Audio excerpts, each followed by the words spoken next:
What does it mean to be human? Let's start simple. We're alive, so we're not rocks, we're not stones, earth, minerals, you get the idea. We're also ambulatory, by and large. We can move around. It means we're probably not trees or bushes or shrubs. We're not plants, most of us. We've got lots of cells, hundreds and thousands and billions of them, so we're not bacteria. Then it gets tougher. We breathe air, so we're not fish. We've got warm blood, so we're not reptiles, even Tony Abbott. So, warm-blooded, air-breathing creatures. Multicellular, ambulatory, living thing. That's pretty broad. Crows are like that too. Let's look a little deeper. Languages, cultures, art. But we kind of see that in other creatures, like the whip in a whip dog. Forms a conversation. No, not a complex one, but that's not our definition, so let's keep going. We have culture! Wow, that's amazing! So do ants.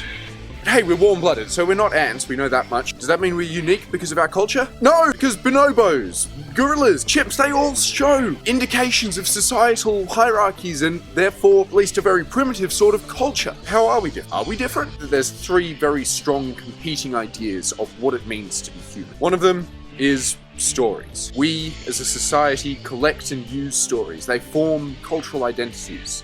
To be human means to be in these stories and surrounded by these stories, and also to build them yourself. I'm not quite sold on that. Another is control. One of the key moments of divergence is when we learn together to control our environment. You could argue that there's some creatures who are kind of like this, but let's go with the complexities of the way humans control their environments, because good God, they are complex. We brought warmth to us when it's cold, or to channel the wind when it's too hot. We bring light when there is darkness. I'm not all that sold on that one either, though it's kind of a cool metaphor. I think that being human means to be part of a string of experiments, questions, tests, guesses, leaps of logic and eureka moments that have taken us from the discovery of fire to the generation of electricity, from the Industrial Revolution to the Information Age, the wheel to the automobile to the spaceship. We're all part of a grand narrative of collective learning, and each human joins in this learning. Every newborn child becomes the next in the line of 108 billion people who have ever lived, of the 108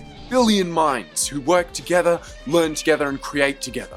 I would argue that if it wasn't for our collective learning, we would still be discovering fire, hunting and gathering. But we've evolved our knowledge faster than we have evolved our body. And that is what it means to be human.